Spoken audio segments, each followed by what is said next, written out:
Oke, kita sekarang lanjut ke soal yang ketiga, yaitu soal nomor 9, masih di soal dari workbook. Yaitu soalnya adalah P membeli 90% P membeli 90% saham bergerak dari S pada tanggal 1 Januari 2016. Kemudian harganya 675. Jika terdapat selisih investasi, dialokasikan 20 ke under value inventory yang terjual habis 2016, 40% under value land, 40% over value equipment yang masa manfaatnya 5 tahun.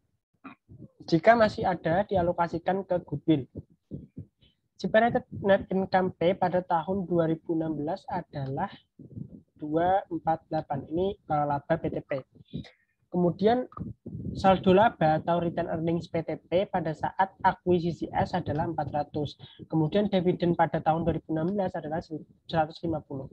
Sedangkan S pada saat akuisisi, berarti pada saat akuisisi itu 1 Januari 2016, return earnings-nya adalah 200. Kemudian net income selama 2016 adalah 140 dan dividen tahun 2018 adalah 80. Selesaikan worksheet 9 ini di bawah ini menggunakan metode cost.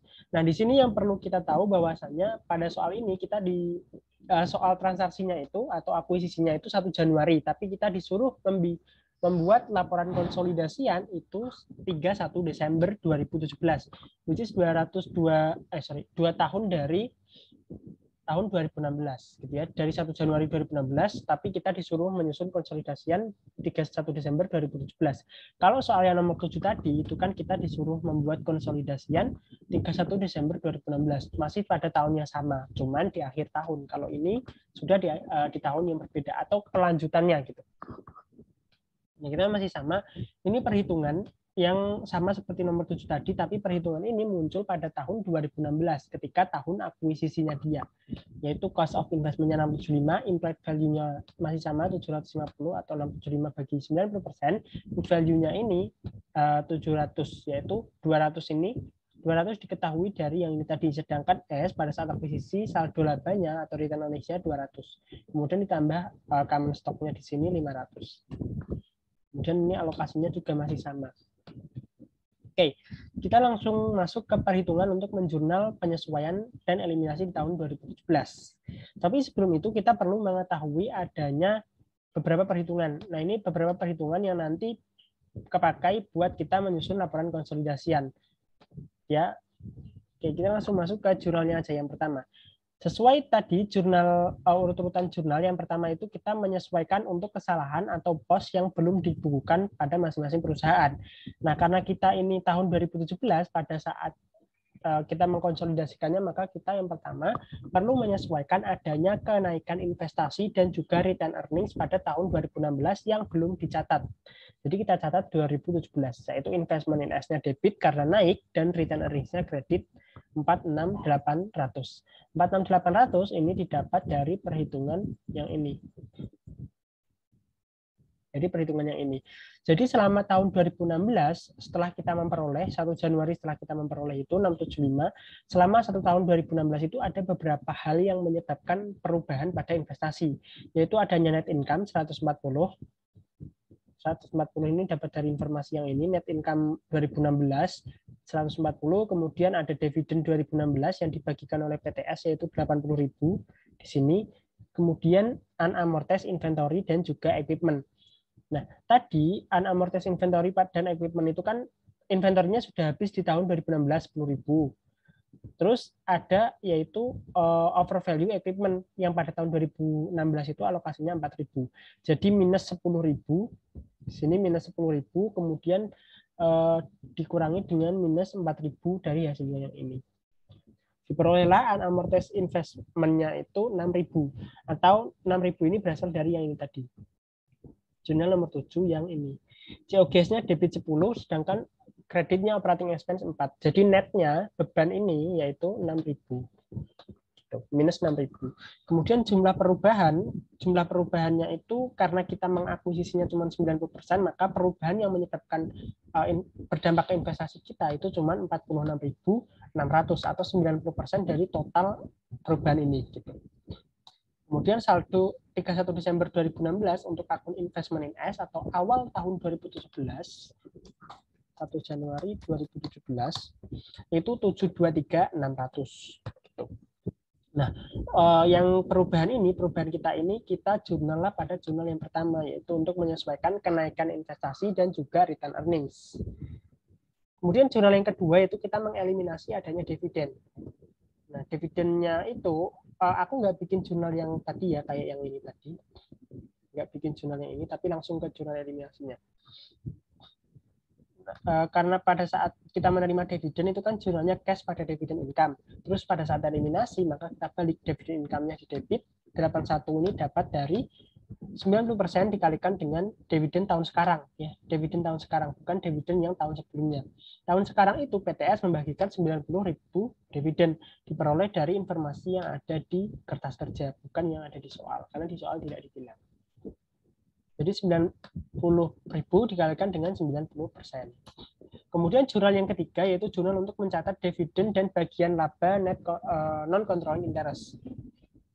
NCI expense ini 14.400 didapat dari perolehan perhitungan yang ini tadi. Terus kemudian dividen from S-nya ini 9.000 didapat dari 10% kali dividennya 90.000. Terus sisanya masuk ke NCI. Nah, untuk menghitung NCI expense 14.400 ini kita bisa pakai perhitungan yang di sini. Nah, ini. Income from S sesuai dengan yang dijelaskan sebelumnya itu kan dia merupakan hasil akumulasi dari net income ditambah dengan amortisasi gitu ya. Nah, net income-nya ini pada tahun 2017 masih sama 140, yaitu dari perhitungan yang ini. Nah, ini ada di workbook juga 140, masih sama seperti tahun 2016. Tapi yang kita gunakan adalah tahun 2017. Kemudian amortisasinya. Karena alokasi amortisasi itu cuma ada 3 ini, cuma ada inventory, land, dan juga equipment, yang mana inventory-nya ini sudah habis di tahun 2016, sedangkan land tidak diamortisasi, maka kita cuma mengamortisasi yang equipment, yaitu 4.000. Jurnal amortisasi equipment itu sama seperti yang ini tadi, sama seperti yang ini, equipment pada operating expense. Jadi kalau operating expense-nya kredit, maka dia akan menambah, karena bebannya berkurang, maka net income-nya naik. Maka diperoleh income from S-nya itu adalah 144.000. Dari 144.000 ini yang merupakan bagian kita yang controlling interest, investor yang bisa mengendalikan yaitu sebesar 90%. Sedangkan untuk NCI yaitu cuma sebesar 10%. Nah, inilah yang 10% ini 4.400 kita jurnal ke jurnal nomor 3. Terus selanjutnya jurnal eliminasi yang pertama untuk mengeliminasi komponen-komponen resiprokal antara ekuitas dengan dengan investasi. Common stock-nya 500 masih sama seperti yang di sini tadi 500. Kemudian return earnings kita mengeliminasi return earnings sebesar 260. 260 didapat dari yang sini tadi. Nah, 260 ini karena kan tadi di kertas kerja konsolidasi tidak dijelaskan nih 260 dapat dari mana. Jadi kita cari sendiri, yaitu yang pertama kita cari return earnings akhir. Return earnings akhir ini diperoleh dari yang ini. Karena kan gini, return earnings yang ini di kertas kerja semuanya nol, nggak ada yang diketahui. Jadi untuk mencari return earnings akhir kita bisa menggunakan total liabilitas dan ekuitas 1 juta. 1 juta ini didapat dari total aset ya. Jadi total liabilitas ini sama dengan total aset. Total aset yang 1 juta berarti total liabilitas dan ekuitasnya 1 juta. Jadi untuk return earnings akhir 31 Desember yaitu total liabilitas 1 juta dikurang 60, dikurang 130 dan dikurang 500. Diperolehlah 310. Itu untuk RE akhir. RE akhir yaitu 310 di sini. Nah, RE awalnya berapa? RE awal yaitu berasal dari 310, kemudian dikurangi 140, terus dikurangi dengan 90. Kenapa dikurangi? Karena di sininya udah minus. Kalau misalnya di sininya belum di minus, bisa ditambah. Jadi diperoleh return earnings-nya yaitu 260.000.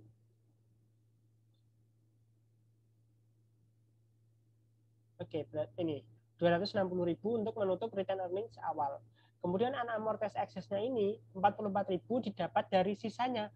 Nah, excess value-nya tadi atau unamortized excess itu kan 50.000.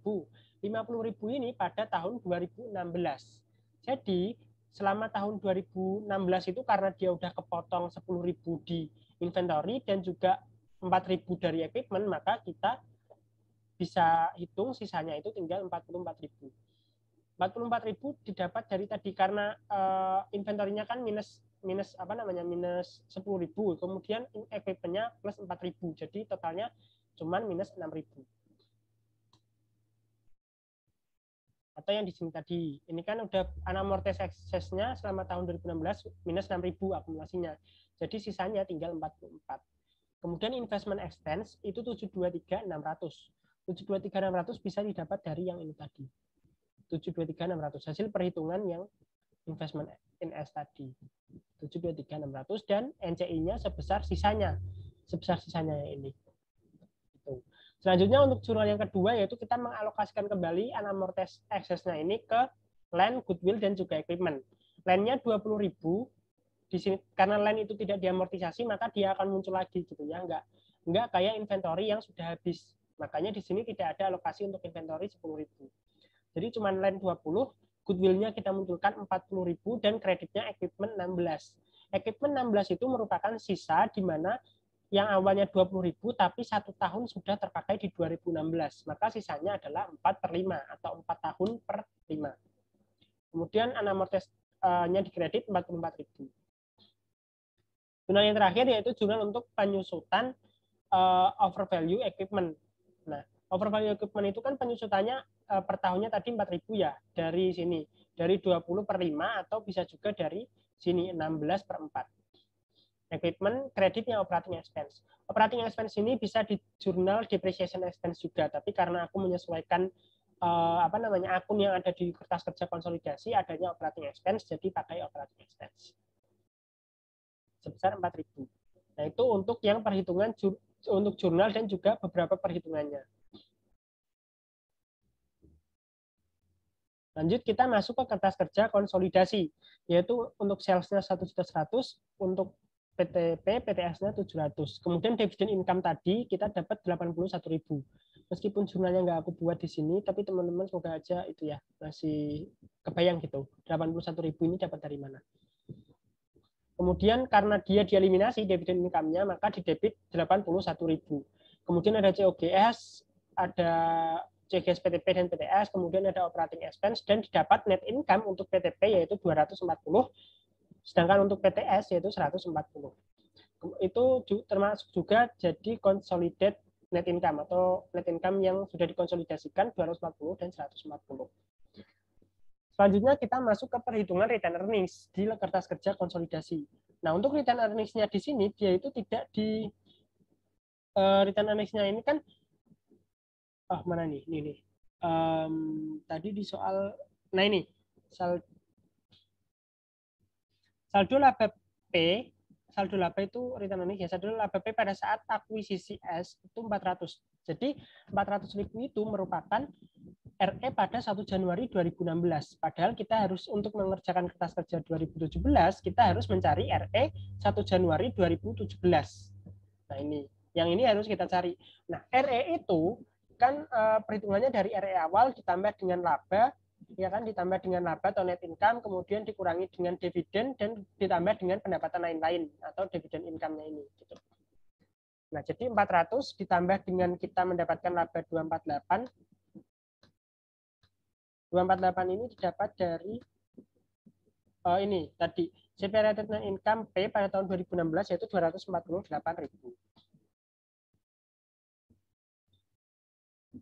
Kenapa kita pakai 2016? Kenapa nggak pakai laba yang di sini? Karena kita harus mencari saldo 31 Desember 2016 atau saldo 1 Januari 2017. Makanya yang kita pakai adalah yang dari laba 2016 gitu. Kemudian dividen 2016 di soal dibilang adalah 150.000. Jadi minus 150 dan ada juga dividen income 2016 72.000. 72.000 ini didapat dari 90% atau persentase kepemilikan kita dikalikan dengan dividen yang S bagikan sebesar 80.000. Atau kita bisa pakai jurnal yang nomor 7 tadi 72.000. Nah, ini jurnal yang ini 72.000.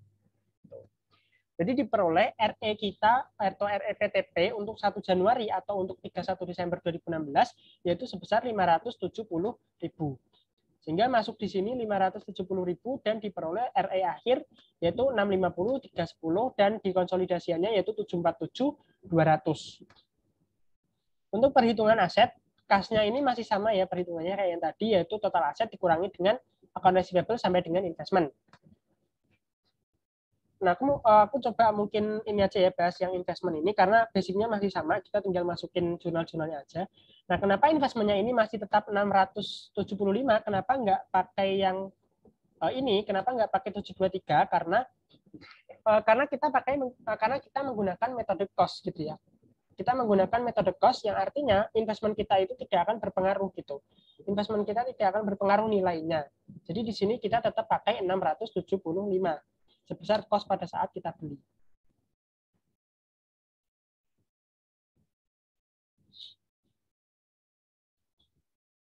Terus pada saat kita beli. Nah, kalau kita mau cari dan terus mau tanya ini gunanya untuk apa? Ini gunanya adalah untuk mengetahui investasi pada saat tanggal 1 Januari 2017 atau saldo akhirnya, yaitu dari cost ditambah dengan perubahan-perubahan tadi. Tapi karena kita pakai metode cost, maka yang dikonsolidasiannya ini adalah tetap sebesar 675. Tuh. Kemudian ini kita tinggal masukin jurnal-jurnal eliminasinya dan di di komponen liability dan juga equity-nya juga sama. Sehingga diperoleh consolidated statement-nya yaitu jumlahnya adalah 2.573 untuk total aset dan juga total liabilitas dan juga ekuitas. Gitu. Jadi kalau kita untuk mengkonsolidasikan 2 tahun gini itu mungkin agak susah ya, karena kita harus cari beberapa komponen gitu ya untuk return earnings, kemudian net income from S, baru kemudian perubahan-perubahan investasi. Gitu. Tapi kalau metode cost ini perhitungannya masih lumayan sedikit. Beda kalau metode ekuitas yang nanti perhitungannya lebih lumayan banyak lagi gitu. Oke, kita langsung lanjut ke soal berikutnya.